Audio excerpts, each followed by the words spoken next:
Abbas al-Tanouk says he's been left with injuries and questions after trying to bury a dead cousin at the family graveyard in southern Lebanon, just days after a ceasefire between Israel and armed group Hezbollah came into effect. We just needed 30 minutes, he says, but we were surprised when Israeli tanks encircled us, and that's when the gunfire started. Sprays of gunfire are heard in this shaky cell phone video filmed by Tanouk last Friday. Why did we go back? Because there's a ceasefire. That reassures you, he says, adding that he cleared his movements with the Lebanese army and the UN peacekeeping force there. What more did we need, he asks.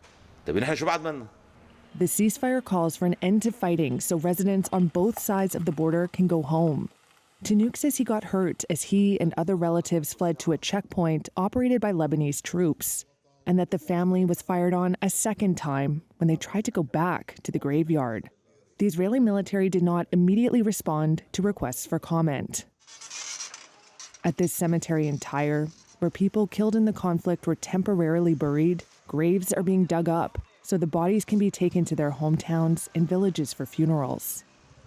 Israeli troops are still on Lebanese territory, and its military has issued orders to residents of 60 southern Lebanese towns, prohibiting them from going home until further notice. Tanouk's ordeal highlights the confusion for some who are trying to do that.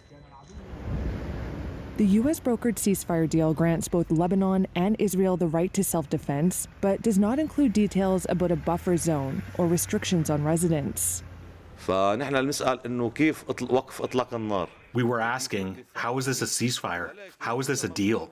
We were surprised. It's our right as residents of the South to go back to our villages. It's a halt to the hostilities, and it is a natural right for a son of the South to go to his house. That's normal. Just like the settlers going to his house, I have the right to go to my house.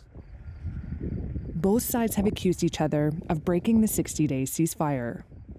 In Lebanon, some of the 1.2 million people who fled during fighting have been able to return home, albeit to vast destruction. Not Mustafa Ibrahim al-Sayed, a father of 12. He wants to go back to Beit Leaf, which is just over a mile from the border, but is still living in this displacement shelter. I went there 2 days ago. I went alone. It is all destruction there. As soon as I arrived, there were 2 shells around the town, and I got a message on my phone that our town is within the area we can't go to. So I picked up my stuff and came back here. We fled. Sayed is working on an agricultural project for displaced people, but says he dreams of returning home. I hope we go back to our town so we can get peace of mind, he says.